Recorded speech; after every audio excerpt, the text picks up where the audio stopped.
Ang dalawang ito ay halos pareho lang ang pagmamahal sa pera.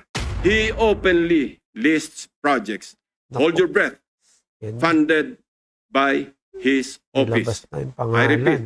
funded by his office, including flood control and river protection initiative. Well, lahat sila dapat. No, hindi lang yung mga contractors dahil yung mga contractors ay mga tauhan din sila ng mga members of the House of Representatives. Kung maalala ninyo, meron akong ginawa na interview noon kung bakit ako umalis sa Department of Education. Binagyat ko doon na 2 tao lang ang nagde-decide sa budget ng Pilipinas. Yun ay si Martin Romualdez at si Zaldico. At yung mga kasamahan nila o mga grupo nila, kasama din nila yon sa paghati-hati noong budget ng Pilipinas. Dahil nakita namin yon sa Department of Education, nabanggit namin yon kay BBM na ganun ang ginawa. Pero noon ay wala siyang reaction, tapos bigla ngayon meron na siyang reaction. Paniwala ko ginagawa nila yan para lang sabihin sa susunod na baha na tingnan nyo, may ginawa naman kami. Pinaalam na pala ito ni BP Sara kay BBM nung magkasama pa sila, pero base kay BP Sara ay wala umanong reaksyon si Pangulong Marcos. Pinaghahandaan niya lang yung excuse niya para sa susunod na baha. Hindi ako ang failure. Siguro, ang failure is yung 10:30 pa lang ng umaga, amoy alak ka na. Inofera niya ako, may gusto ka ba na posisyon? Sabi ko, wala akong gustong posisyon. Tapos ang sunod niyang sinabi sa akin, pwede ka bang tumulong sa midterm elections? Opo, para sa mga senators. Magandang araw po sa inyo lahat mga kababayan. Kumusta po kayong lahat? Eto mga kababayan, napakatindi nito. BP Sara, may mga bagong ibinunyag patungkol po dito kay Pangulong Marcos mga kababayan. At siguradong magugulat ka sa mga pahayag na ito ni Vice President Sara mga kababayan. Panoorin din po natin dito ang mga isiniwalat din naman ni Senator Lacson. Kaugnay naman ng mga mainit pa ring usapin ngayon patungkol nga po dito sa mga anomalya sa flood control mga kababayan. At inisa-isa niya po dito ang mga may kinalaman o maaring may pananagutan sa mga maanomalyang proyekto na ito mga kababayan. Dito nga po ay makikita natin na kung hindi substandard ang proyekto talagang walang proyekto o ghost project po. Ika nga.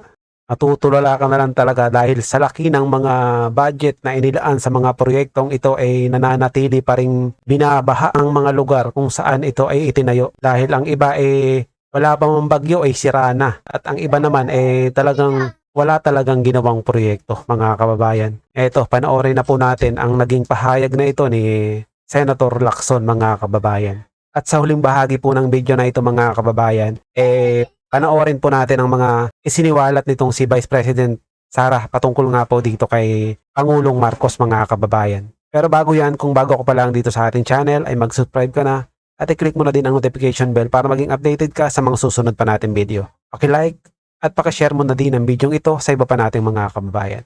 At kung nais mong mag-join sa ating community ay click mo lang ang join button na makikita mo sa ibaba.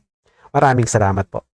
Distinct ang mga budget items na makikita sa General Appropriations Act at awarded contracts na may pare-parehong halaga para sa magkakalapit man o magkakalayo na proyekto.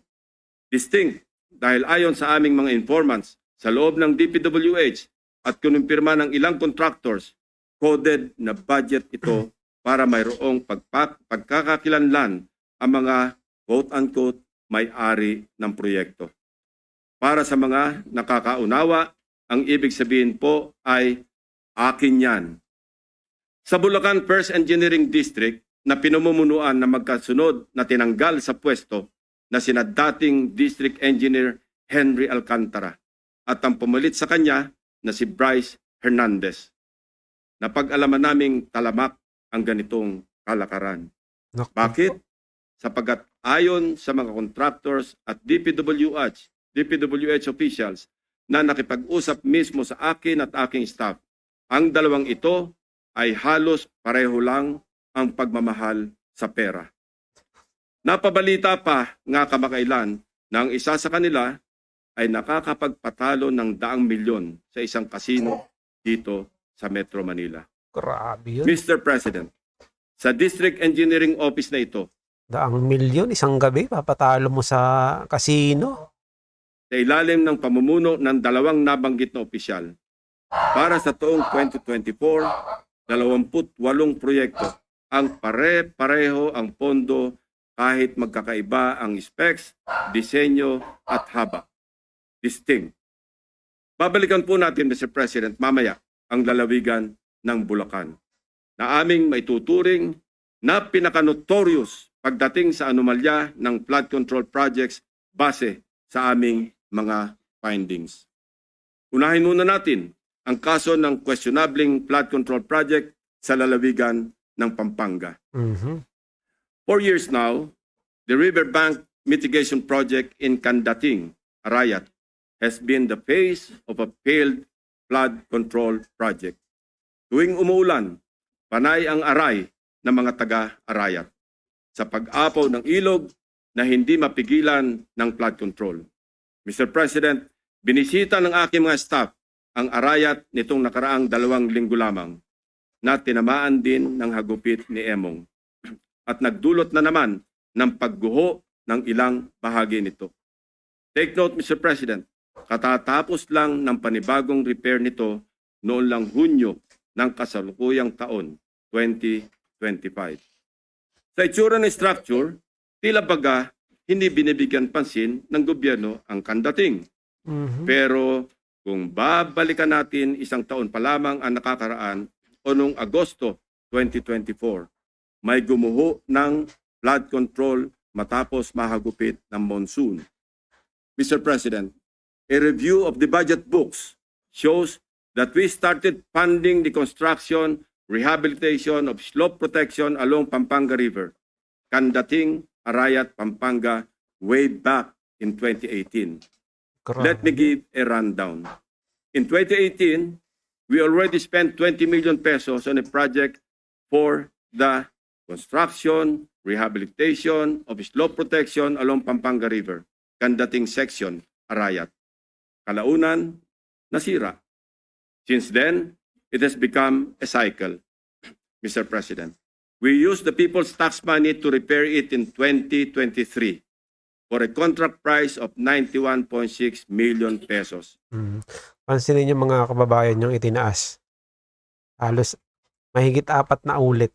2018, 20 million. Pagdating ng 2023, 91 na. Tingnan natin yung sunod na taon. It was repaired again by another year's tax money in 2024. This time, not once, but twice.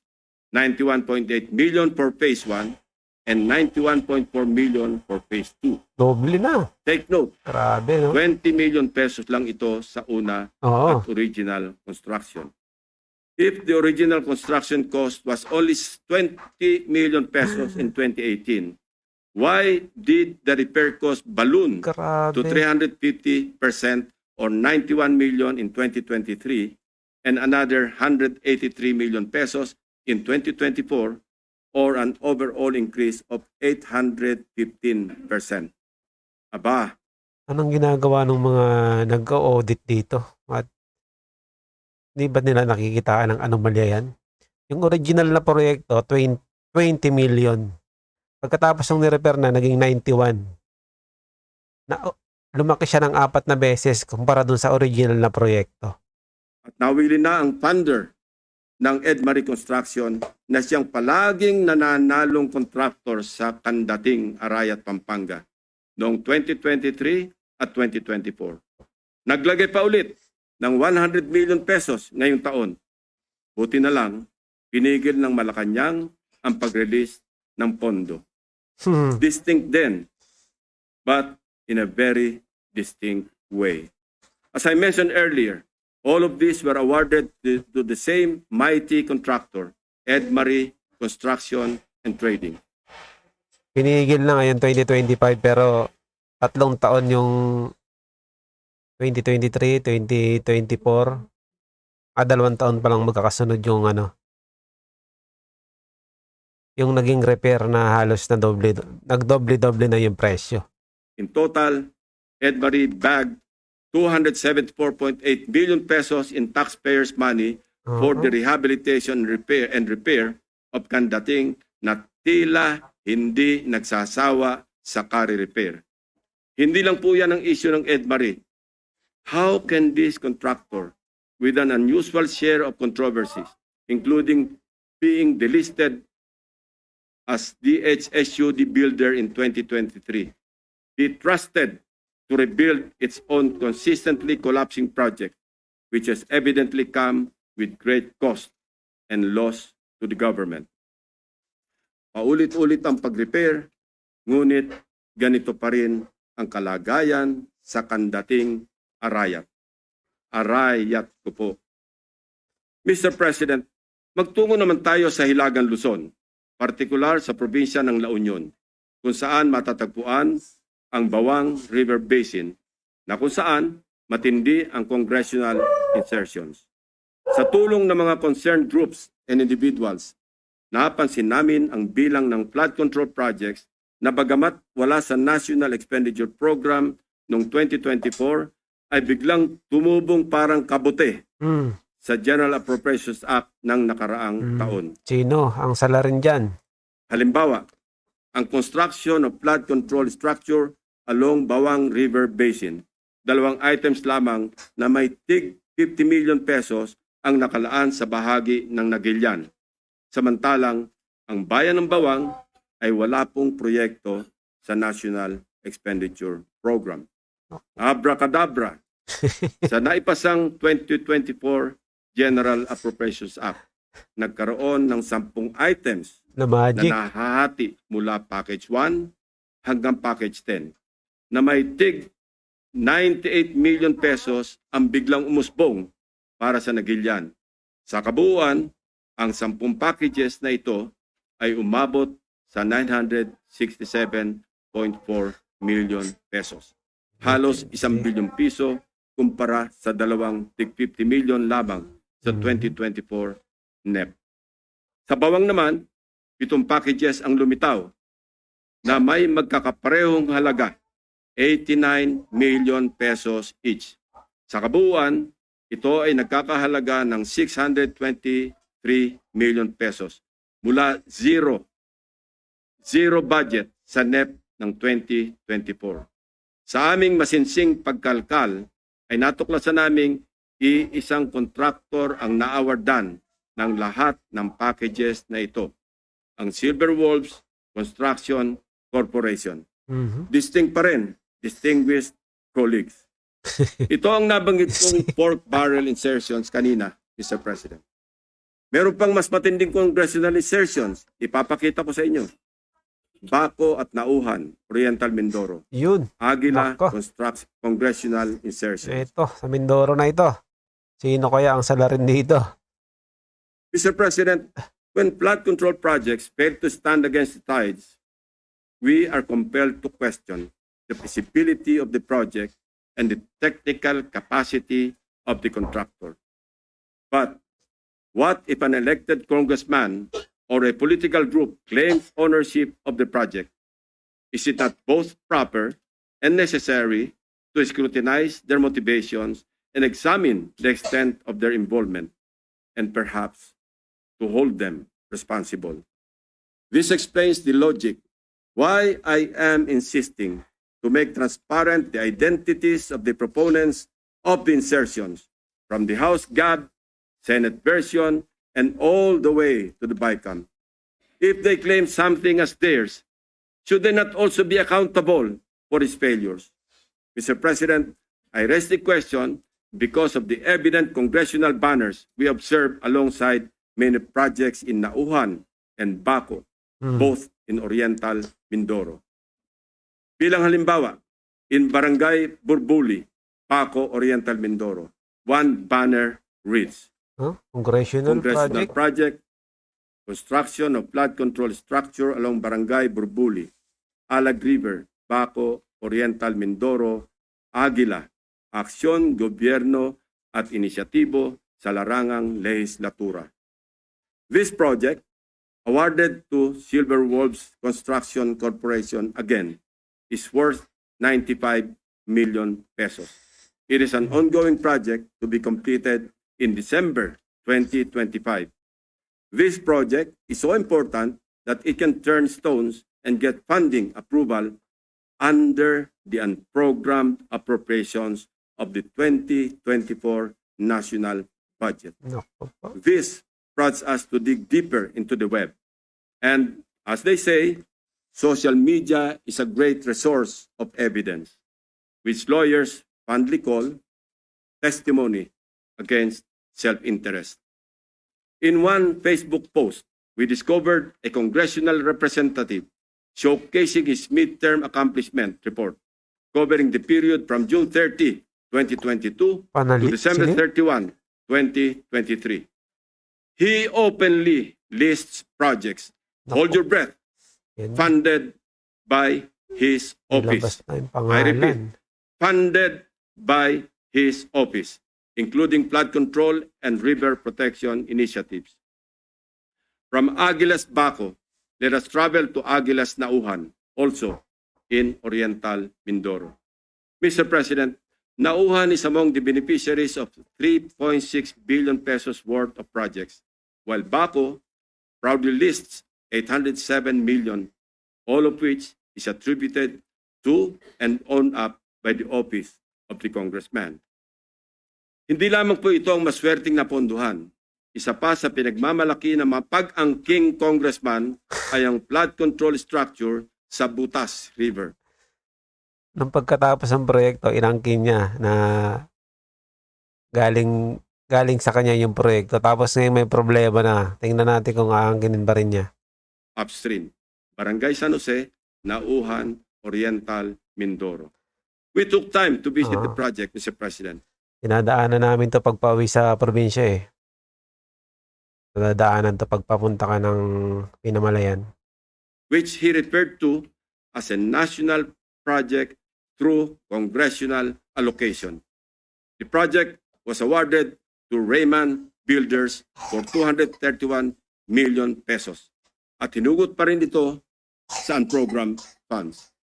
Dalawang projects na po ito ng Aguila na natuklasan naming mula sa unprogrammed funds.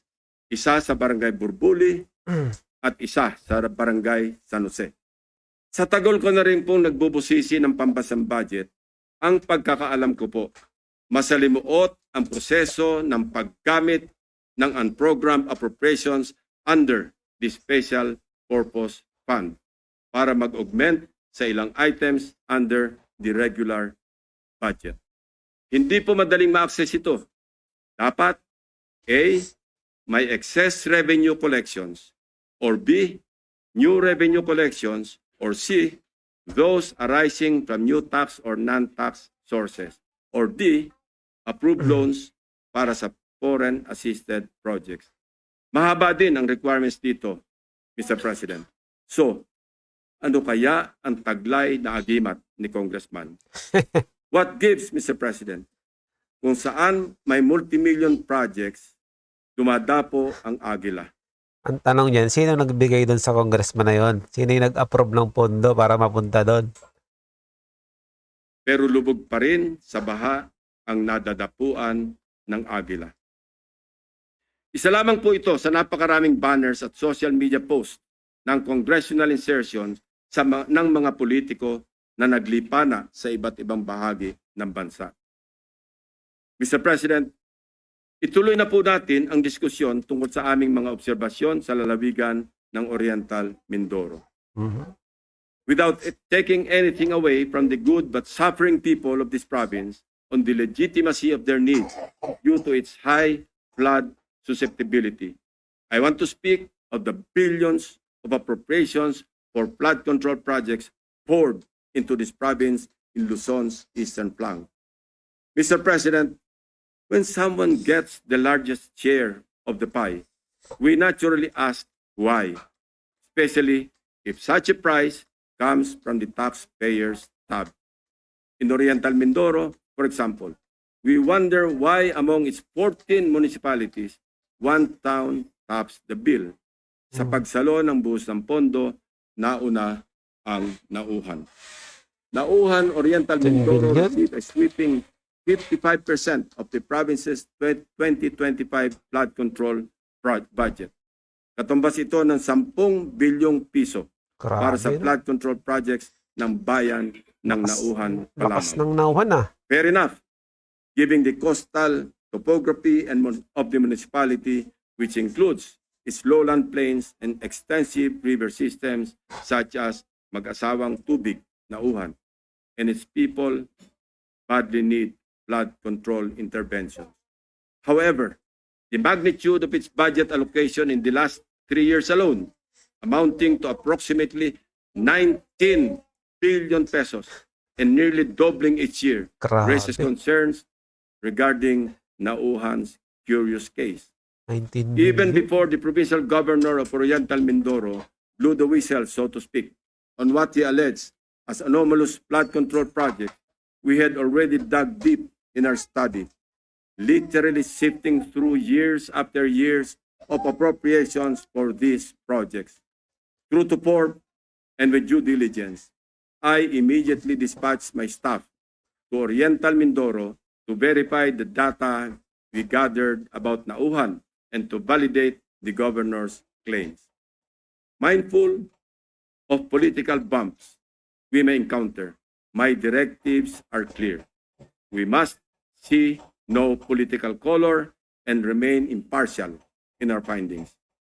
My staff traversed Oriental Mindoro across 10 barangays to randomly check flood control projects based on the list of awarded contracts from 2023 to 2025 that we obtained from the DPWH website. The field validation came in the aftermath of the widespread flooding in the province of Oriental Mindoro during the Habagat. Una sa aming listahan ang Barangay Mulawin. Sa 70 barangay ng Nauhan, Oriental Mindoro, ang Barangay Mulawin ay nakakuha naman ng 1.9 billion pesos. Sino kaya ang makapangyarihang funder sa Barangay Mulawin? We scoured the budget books from the National 1.9 Expenditure billion. Program, the House GAB, Senate version, and GAA, as well as the DPWH awarded contracts in Barangay Mulawin. Of the 1.9 billion pesos fund for 8 flood control projects, only 810 million pesos for 3 projects was included in the President's budget or NEP. The remaining 1.1 billion was inserted. I repeat, was inserted in the House version, Mr. President. House version. Yan. Sino ang nag-insert niyan? Pangalanan mo na, Senator Ping. Rightly so. Most of these congressional insertions were tagged for issuance of SARO or withheld by Malacanang, save for the curious case of 2 projects worth about 300 million pesos already awarded and ongoing construction with target completion in December 2025. Mr. President, sa buhos ng budget sa barangay na ito, inaasahan natin na may proteksyon na ang mga residente ng Mulawin mula sa baha dulot ng bagyo. Sa kasamaang palad, bagat pa lang at hindi pa man naitalang bagyo ang tumama sa probinsya. Gumuhuna ang ilang parte ng mga diking pinaggastusan ng daang milyong piso. Inagos na rin ng tubig, baha, ang bilyong pisong danyos ng nasirang flood control.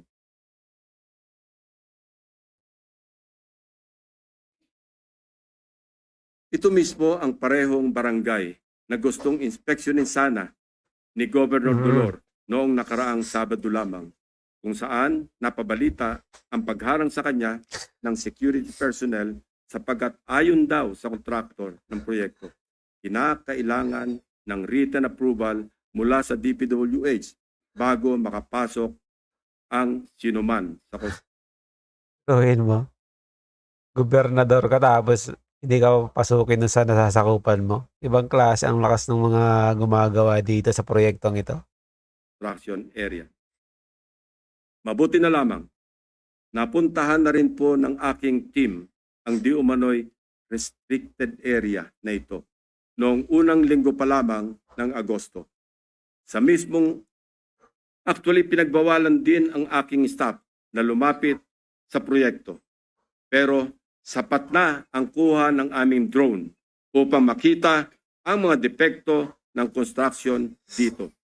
Nahalatang gusto ng naturang kontraktor na isikreto dahil sa ginagawang paghahabol upang kumpunuhin at remedyohan ang palpak na proyekto at mapagtakpan ang kanilang kapalpakan. Good afternoon, Vice President Inday Sara Duterte. Vice President Inday, the palace has said your time as DepEd Secretary was a complete failure. This stems from your statement that the country remains at a paper and pencil in comparison to other educational system of other countries which are modernized. What is your response to that, ma'am? Oh, thank you, Alvin and Tourism, for this opportunity to speak, and explain my side. Unang-una, nasabi ko yon na we are truly behind sa education system natin compared to more developed countries around the world. And that is true. That is an observation. That is a fact of the Philippines. And I have all the right to say kung ano yung katotohanan ng bansa natin. That is covered by the freedom of speech and expression natin. So, dapat siguro walang magalit. Kasi yun naman yung katotohanan ng bansa natin eh. Saan ba tayo magsisimula mag-isip ng mga solusyon kung hindi natin tanggapin na mayroong problema yung bayan? Pangalawa, hindi ko maintindihan saan nanggagaling yung total failure ako as a Department of Education Secretary. Kasi iba yung actions ni BBM noong ako ay nag-tender ng resignation. Kung maalala ninyo, that was June 19, 2024. It was a Wednesday. Matagal ko na pinag-isipan yung pagre-resign. Inisip ko na kapag mag-resign ako, habang nasa administration ako, inaatake ako. Pag nag-resign ako, dodoble yung atake sa akin. Posibleng mag-file ng impeachment case sa akin dahil September 2023 pa lang pinag-uusapan na yon. So, matagal ko na hawak-hawak yung resignation letter na yun. Matagal ako sa Malacanang, pero hindi ko talaga pa naibigay. Pero nung June 19, 2024, dun ko na isip na yun ang pinakatamang panahon na ibigay ko na yung irrevocable resignation ko. Kasi merong meeting sa Malacanang about opening of classes na hindi naman dapat na umaabot sa level ng Pangulo, pero meeting ko nung para sa kung kailan magbubukas ang klase. So after nung meeting, nag-request ako kay President Marcos, I can have 2 minutes of his time. Meron lang akong ibigay sa kanya na sulat. So ang ginawa niya, sinabi niya, so ano kasi yon? Meron silang reception area, tapos papasok ka sa isang room. Doon sa room, doon ginagawa yung meetings nila. Merong conference table. Tapos pinapasok niya ako sa isa pang room, doon sa loob. Nagmuka siyang office na may table, may office table, may lounge, merong living room. Doon niya ako dinala. Meron pa isang conference table. So, tinanong pa nga niya ako hindi ka pa nakapasok dito? Sabi ko, hindi. First time ko ito nakapasok dito. Tapos nagkwento pa siya na, nung panahon ng tatay ko, parang kung saan nag-gather ang mga tao. Tapos, gusto niya daw yung view na yon doon. Kaya ginawa niyang office. Sabi ko, okay. Gumanon lang ako. And then, sinabi ko na sa kanya, may dala ako na letter, ibibigay ko sa'yo. Tapos binigay ko sa kanya. And then, nung binasa na niya, ang sabi niya, why? Why? Tanong siya sa akin, bakit? Bakit? Tapos sinabi ko sa kanya, ayoko na pag-usapan kung bakit ako mag-resign. I mean, para sa akin ba, kailangan ko ba itanong yon? Hindi mo ba nakikita kung ano yung ginagawa ninyo sa akin?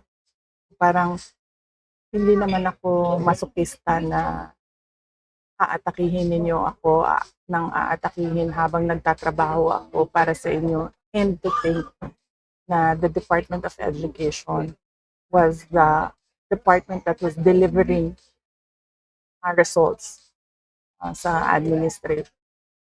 So, hindi na ako sabi ko, ayaw kong pag-usapan.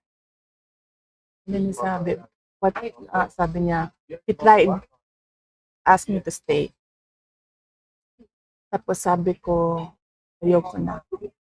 And then, ang sunod niyang ginawa, inofera niya ako, may gusto ka ba na posisyon? Sabi ko, wala akong gustong posisyon. Tapos, ang sunod niyang sinabi sa akin, pwede ka bang tumulong sa midterm elections para sa mga senators? Sabi niya, kasi di ba yung pugpong ng pagbabago, kasali naman yun sa unit team noon. Sabi ko, hindi ko, pag-iisipan ko, pero wala pa akong plano para sa 2025 midterm elections ng senators. So, clearly, lahat ng attempts niya to make me reconsider my resignation. Na sinabi niya, magstay lang ako as Department Secretary of DepEd. Na sinabi niya, gusto ko bang lumipat sa ibang posisyon, sabihin ko daw sa kanya. Sinabi niya, pwede ba akong tumulong sa midterm elections ng 2025. So, hindi iyon actions ng taong tumitingin as failure ako. Action yon ng taong tumitingin na kailangan niya yung trabaho ko. So, hindi ko alam saan nanggagaling yung sinasabi nila failure ako as a Department of Education Secretary. At ang clincher dito, hindi yun. Hindi yung gusto niya akong manatili magtrabaho para sa kanya sa administrasyon. Yun yung pag-alis ko, nagbeso-beso siya sa akin. This was 10:25 or 10:30 in the morning. Sa oras ko. Hindi lang ako sigurado sa oras. Yes, tama. Kasi ito yung pumasok sa isip ko. Tama yung oras ko. 10:25, 10:30 naman. Amoy alak siya. Ako? At Umagang kung ako ang umaga. pahulain, kung ano yung alak na yon, whiskey. Pero, hindi ko naman siya nakita nag-inom ng whiskey. Nakikita ko siya lagi umiinom ng champagne. Pero amoy alak siya at 10:30 in the morning. Doon na-confirm yung decision na mag-resign. So, hindi ako ang failure. Siguro, ang failure is yung 10:30 pa lang ng umaga, amoy alak ka na.